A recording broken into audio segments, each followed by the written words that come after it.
Madame la ministre, bonjour. Vous arrivez au terme d'une visite de 5 jours en Polynésie. Vous avez pu toucher du doigt un certain nombre de réalités du pays. Tout d'abord, qu'est-ce qui vous a le plus interpellé ici? Je ne sais pas si je veux parler, si on peut parler d'interpeller. Ce que je voudrais dire, c'est que j'ai été reçue sur tous les archipels où je me suis rendue d'une manière si généreuse, si authentique, si gentille que je suis aujourd'hui totalement conquise et je voudrais tous les remercier ici, l'ensemble des populations et des élus qui m'ont accueilli.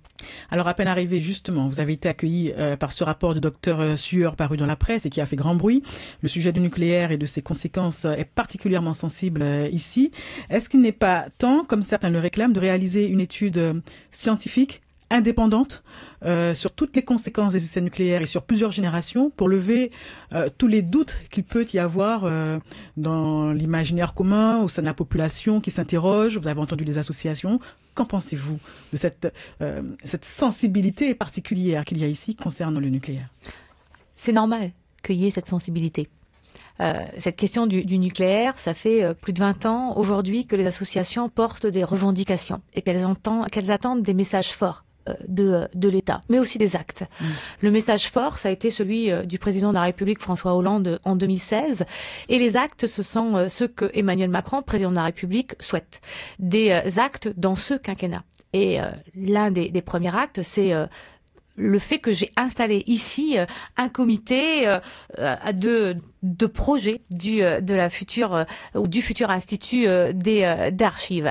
Je crois que c'est important parce que ce comité, il rassemble autour de la table à la fois l'État, bien sûr, le pays, les élus du territoire, les responsables de ce territoire, mais aussi les associations. Et vous savez, c'est la première fois que ces associations rencontrent un membre du gouvernement, et ça, c'est extrêmement important. Oui. Ils m'ont demandé des actes, ils m'ont demandé des dates limites. Je leur ai dit que nous réaliserons cet institut dans ce quinquennat et que concrètement, la première démarche, je les ai invités à venir avec moi, c'est de leur montrer que le terrain sur lequel nous nous sommes déplacés, il était aujourd'hui gelé alors qu'il était vendu, c'est-à-dire, qu'il était en vente, c'est-à-dire il est bloqué, il ne sera pas à la vente. C'est le premier acte également, ou c'est le deuxième acte qui est là. Les actes ont été posés aussi en oncologie, les actes ont été posés avec le CIVEN, puisque le CIVEN a un doublement de sa dotation.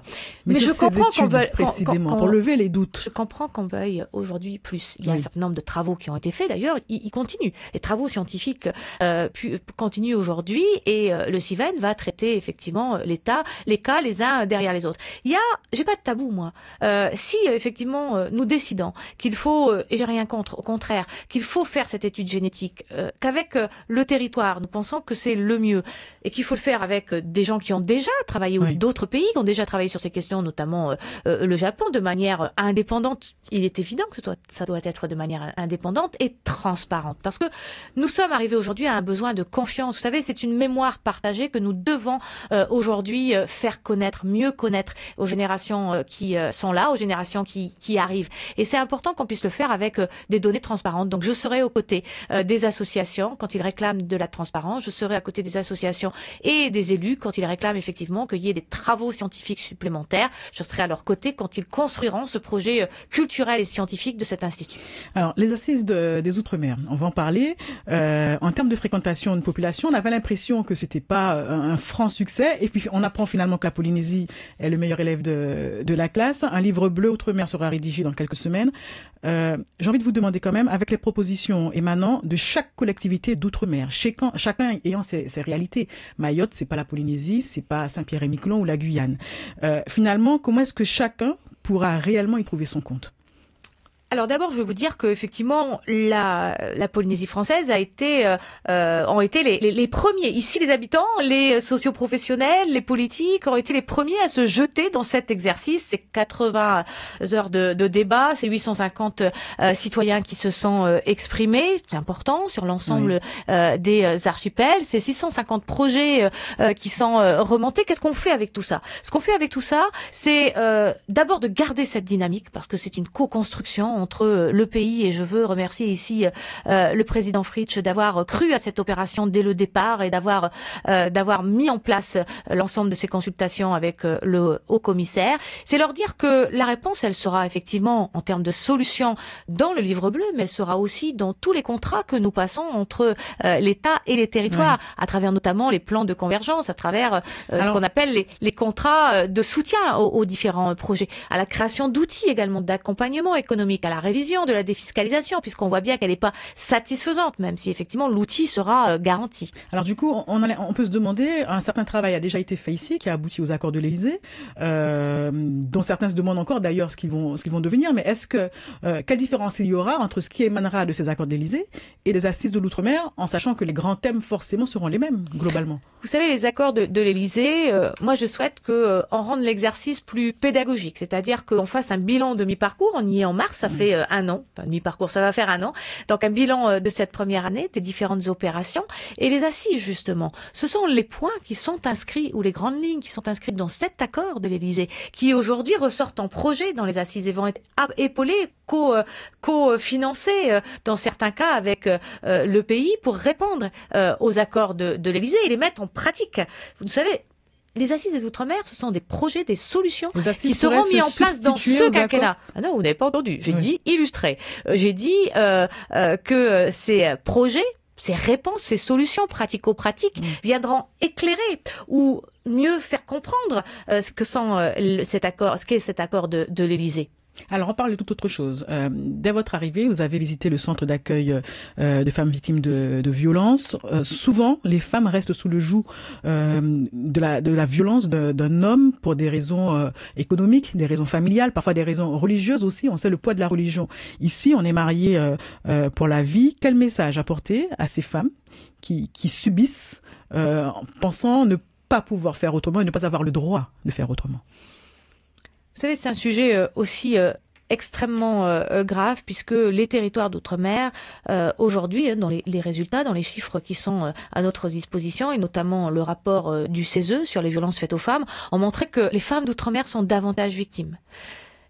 Est-ce que ça veut dire qu'il faut plus d'informations? Oui. Est-ce que ça veut dire qu'il faut plus d'accompagnement? Oui. Mais je voudrais déjà féliciter toutes les associations que j'ai rencontrées qui aujourd'hui sont aux côtés des femmes. J'ai visité effectivement le foyer d'accueil pour femmes violentées ici à Tahiti, le Pirée, au Pirée, et j'ai vu des gens très engagés aux côtés de ces femmes qui ont connu des violences intrafamiliales, le plus souvent effectivement exercées par leur mari. Ils ont pu me parler des horreurs qu'ils ont vécues. Ils m'ont aussi dit, pour certaines, que ça faisait la 3e fois qu'ils essayaient de faire le pas, et qu'à chaque fois, elles retournaient parce qu'il y a les enfants, parce qu'il y a la famille, parce qu'on est sur une petite île et que la pression est forte. Elles retournaient auprès de leur mari, mais que grâce aux associations, grâce à l'accompagnement, grâce aux agents publics qu'ils peuvent rencontrer, eh bien, elles arrivent à prendre des décisions définitives et à se dire j'ai le droit de vivre autrement et j'ai le droit de ne plus jamais accepter cela. Alors il nous reste très peu de temps, mais je dois quand même vous poser la question. Le député Motaï Brotherson a déposé à l'Assemblée nationale une proposition de loi visant à rendre inéligibles à vie les élus corrompus. Qu'en pensez-vous, en un mot? Écoutez, vous savez, il y a une loi qui est passé il y a très peu de temps, quand on connaît le temps législatif, sur ces questions de transparence dans la vie politique et de réglementation du nouveau cadre qui est donné aujourd'hui aux élus. Je crois qu'il faut d'abord faire le bilan de tout ce qu'on a mis en place avant d'aller vers de nouvelles lois. Vous savez, moi, je trouve que nous faisons trop de lois. Elles on les applique pas suffisamment. Elles parlent beaucoup trop et nous sommes pas assez dans l'acte. C'est plutôt ma méthode, être sur le terrain, être dans l'acte, plutôt que de légiférer sans aller vérifier que on est bien dans la réponse qu'il faut et dans la mesure toujours. Toute dernière question, vous avez beaucoup mis en avant pendant votre visite le fait que vous soyez ilienne et que donc vous compreniez les particularités des uns et des autres.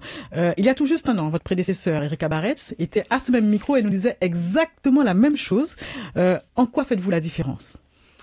Alors, est-ce qu'on a besoin de faire la différence? Erika Baretz était ministre des Outre-mer du gouvernement de François Hollande. Je suis la ministre des Outre-mer du président Emmanuel Macron, et je continue à la fois un élan qui a été porté par ceux qui ont été à la tête de ce ministère, mais en même temps, je porte les assises des Outre-mer. J'ai redonné et j'ai voulu redonner la parole à la demande du président de la République, c'est un engagement du président de la République, la parole aux ultramarins, qui puissent nous dire, notamment tous ceux qui ne voulaient plus nous parler, qui rejettent la classe politique, qui s'éloignent et qui ne communiquent plus, qu'est-ce qu'ils avaient besoin, qu'est-ce qu'il faut pour répondre à leur quotidien, comment on lutte contre l'insularité, la double insularité, la triple insularité, comment on répond en matière de défi du numérique, du défi climatique. Vous savez, je suis quelqu'un qui pose des actes, et c'est peut-être ce qui fait la différence avec d'autres, mais pose des actes demandés par les populations ou les élus. Ce sont les assises des Outre-mer, et d'ici la fin de l'année 2018, nous allons pouvoir nous revoir, et je vous dirai quelle est la différence. Quelle est la différence? Merci en tout cas Annick Girardin, Madame la Ministre, d'avoir répondu à nos questions et d'être passée